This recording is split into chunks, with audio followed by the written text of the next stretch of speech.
Bab 898. Mereka sangat bodoh. Di dalam menara penjara alam, Kuan Lian menghela napas pelan. Pada saat ini, dia telah menentukan bahwa permaisuri Shuro ini sebenarnya adalah Lin Siye, atau dengan kata lain, Lin Siye adalah permaisuri Shuro.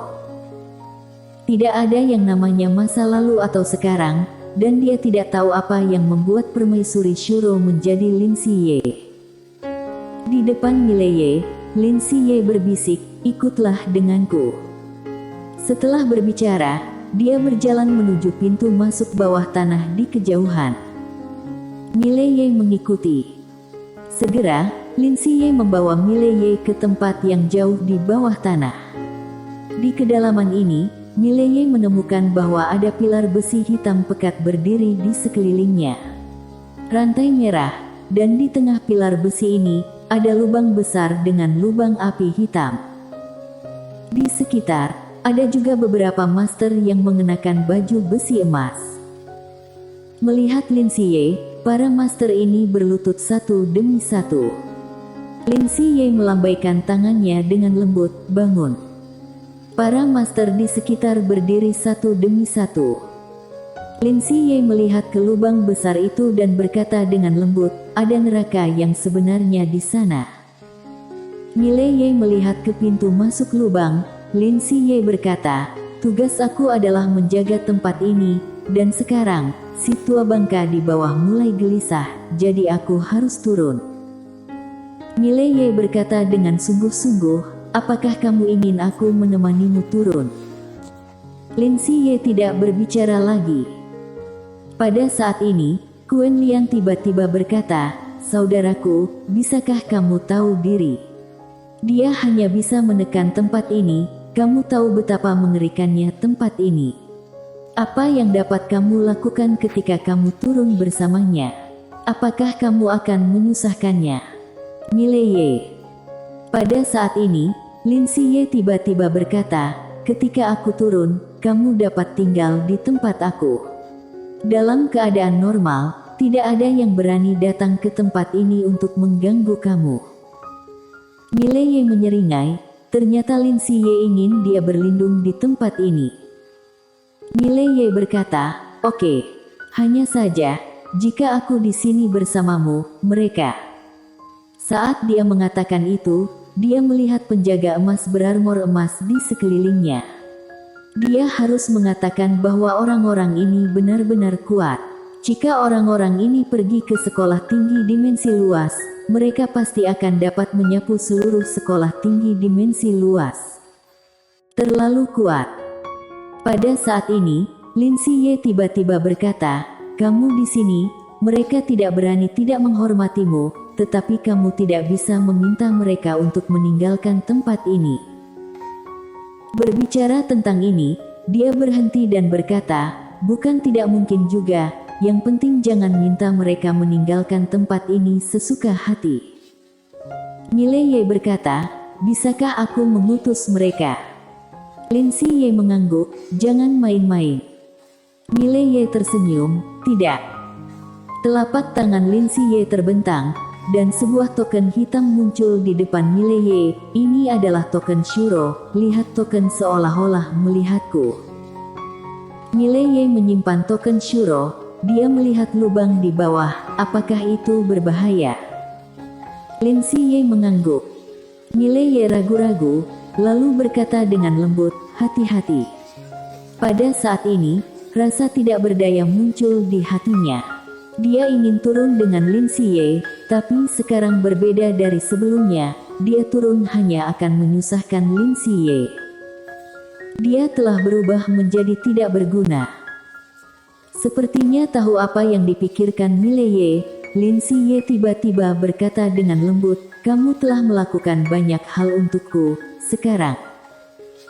Mileye tiba-tiba berkata, "Kamu adalah saudara perempuanku, apa yang aku lakukan untukmu adalah rela dan dibenarkan." Setelah Lin Siye menatap Mileye sejenak, dia berkata dengan lembut, "Hiduplah dengan baik." Setelah dia selesai berbicara, dia langsung memasuki lubang hitam, dan segera, raungan bergema dari lubang hitam. Melihat ini, ekspresi Mileye menjadi serius. Nona Quenlian, apa sebenarnya tempat itu? Quenlian berkata, neraka Shuro. Ini benar-benar neraka. Penguasa Shuro generasi sebelumnya pernah mencari majikan, berharap majikan akan mengambil tindakan dan menghancurkan tempat itu. Majikan pernah turun, tetapi untuk beberapa alasan, dia tidak mengambil tindakan. Berbicara tentang ini, dia berhenti, dan kemudian berkata, ada banyak tempat berbahaya dan tidak dikenal di dunia ini. Faktanya, tempat paling berbahaya adalah wilayah dimensi ilusi, penjara bawah kota tanpa batas, dan tanah keabadian. Ketiga tempat itu benar-benar berbahaya. Mileye berkata dengan sungguh-sungguh, aku tidak tahu apakah dia akan berada dalam bahaya. Quenlian berkata, jangan khawatir. Dengan kekuatannya, sulit untuk mati. Kamu harus bekerja keras untuk meningkatkan kekuatanmu sekarang. Jangan lupa, wanita itu hanya berjanji untuk tidak menembakmu selama setahun. Apalagi ini wanita sering tidak pegang janji kalau bicara. Saat dia tiba-tiba berubah pikiran dan mendatangimu, dan Lin Siye tidak ada, tunggu mati saja. Wita Zhang. Mileye mengangguk, dia harus meningkatkan kekuatannya sesegera mungkin. Pada saat ini, dua lelaki tua tiba-tiba muncul di depannya. Kedua lelaki tua ini adalah dua lelaki tua yang mengikuti Lin Siye sebelumnya. Mileye memandang kedua lelaki tua itu, bagaimana aku memanggil kedua senior? Salah satu lelaki tua itu berkata, Tejo. Pria tua lain melirik Mileye, Adi. Tejo dan Adi. Mileye berkata, dua senior, aku akan tinggal di sini sementara waktu. Ini tidak masalah, kan? Tejo itu menggelengkan kepalanya, tidak masalah, kamu adalah kerabat majikan, jadi memang harus tinggal di sini. Mileye berkata dengan suara yang dalam, dua senior, ada yang ingin kutanyakan. Tejo berkata, silakan. Mileye berkata, Linsi apakah dia reinkarnasi? Tejo menggelengkan kepalanya sedikit, tidak juga. Karena jika itu adalah reinkarnasi, secara teoritis, dia tidak dapat mengingat kehidupan sebelumnya, dan juga bukan dikuasai tubuhnya. Adapun mengapa dia menjadi saudara perempuanmu, kami tidak tahu, hanya majikan yang tahu tentang alasannya. Mileye mengangguk, kalau begitu aku akan bertanya padanya. Mengatakan itu, dia melihat mereka berdua, bisakah aku menggunakan sumber daya di sini? Kedua orang tua. Mileye bertanya lagi, seharusnya bisa, kan? Tejo mengangguk, ya, aku tidak tahu apa yang akan kamu gunakan. Mileye berkata dengan sungguh-sungguh, pedang. Aku butuh pedang yang bagus. Tejo mengangguk, tunggu sebentar. Setelah mengatakan itu, dia berbalik dan pergi. Pada saat ini, Adi tiba-tiba berkata, majikan tidak pernah peduli dengan orang lain, kamu yang pertama. Mileye berkata, aku kakaknya. Adi ragu-ragu. Mileye tersenyum dan berkata, senior mencoba mengatakan bahwa kekuatanku rendah dan aku tidak layak menjadi kakaknya, kan? Adi melirik Mileye dan tidak berbicara, jelas bahwa dia setuju. Mileye tersenyum, aku akan mencoba yang terbaik untuk menjadi lebih kuat.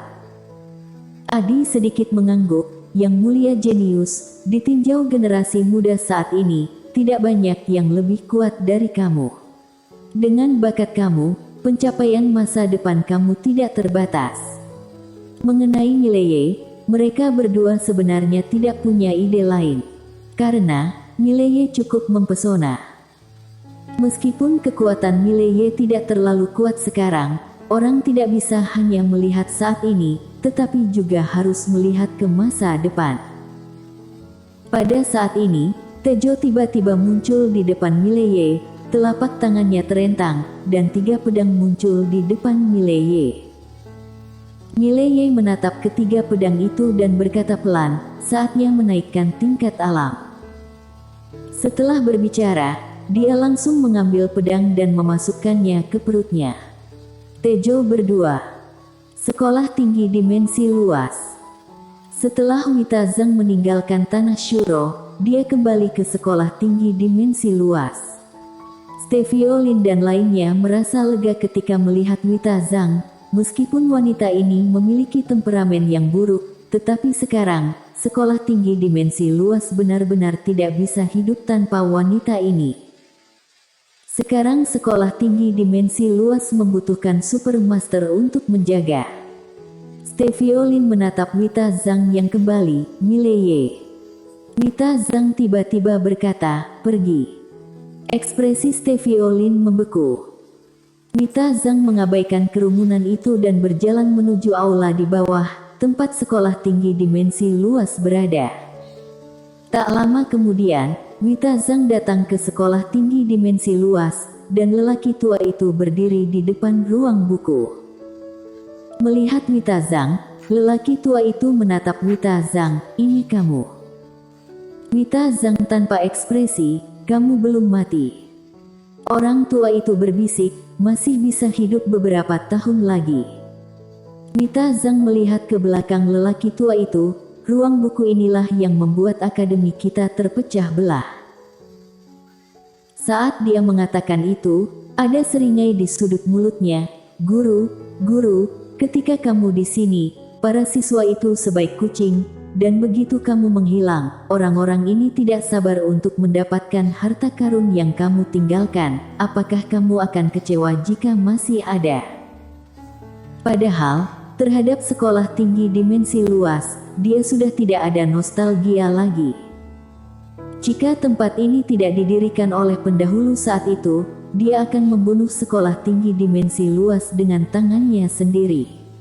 Saat itu, sekolah tinggi dimensi luas bisa dikatakan penuh dengan bakat. Selain 6 master besar, ada juga 3 sarjana agung dan 2 cendekiawan agung.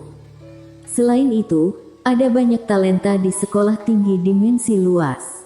Orang-orang ini bisa dikatakan adalah orang-orang terbaik di 5 dimensi saat itu. Namun, dengan perginya pendahulu, kebanyakan orang menjadi serakah. Beberapa orang bahkan tidak ingin mencari pendahulu. Itu sebabnya dia pergi sejak awal. Mendengar kata-kata Wita Zhang, lelaki tua itu berbisik, hati manusia, sifat manusia. Wita Zhang berkata dengan suara rendah, kamu seharusnya bertemu orang itu, bagaimana menurutmu? Orang tua itu bertanya, anak itu. Wita Zhang mengangguk. Setelah hening sejenak, lelaki tua itu berkata, bagus sekali.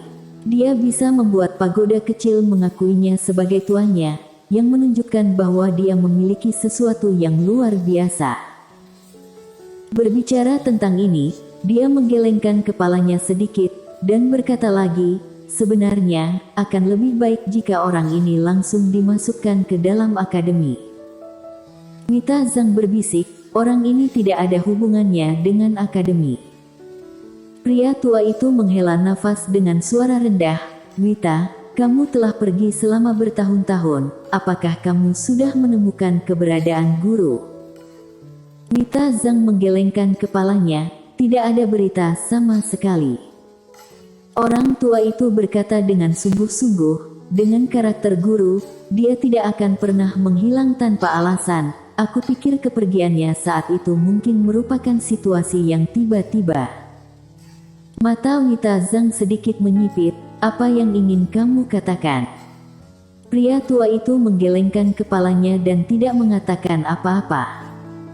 Wita Zhang berbisik, dengan kekuatan guru, tidak ada seorang pun di 5 dimensi saat itu yang bisa menyakitinya. Orang tua itu berkata dengan sungguh-sungguh, kalau begitu hanya ada satu kemungkinan. Wita Zhang mengangguk, guru yang menghilang sendiri, dan dengan karakternya, dia pasti tidak akan pergi tanpa penjelasan, jadi aku kira, dia mungkin tidak berpikir bahwa dia akan menghilang.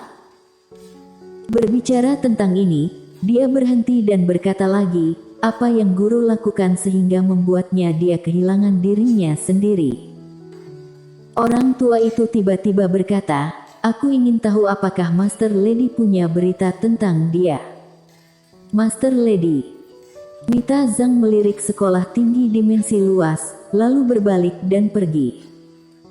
Orang tua itu tiba-tiba berkata, apa yang akan kamu lakukan? Mita Zhang berhenti dan berkata dengan suara rendah, meskipun aku tidak ingin peduli dengan akademi yang rusak ini, bagaimanapun juga itu ditinggalkan oleh guru. Sebelum guru kembali, aku harus menjaganya untuknya. Orang tua itu bertanya lagi, untuk Mileye, apa rencanamu? Mita Zhang tanpa ekspresi, orang ini cukup misterius. Di belakangnya bukan hanya wanita bergaun polos yang misterius, tetapi juga permaisuri Shuro. Mengapa kita harus melawannya? Orang tua itu berkata, begitu banyak orang meninggal di akademi. Mata Mita Zhang menjadi dingin, mereka bodoh. Mereka pantas mendapatkannya. Setelah berbicara, dia dengan cepat menghilang ke kejauhan. Bersambung. Jangan lupa like, komen dan subscribe. Terima kasih.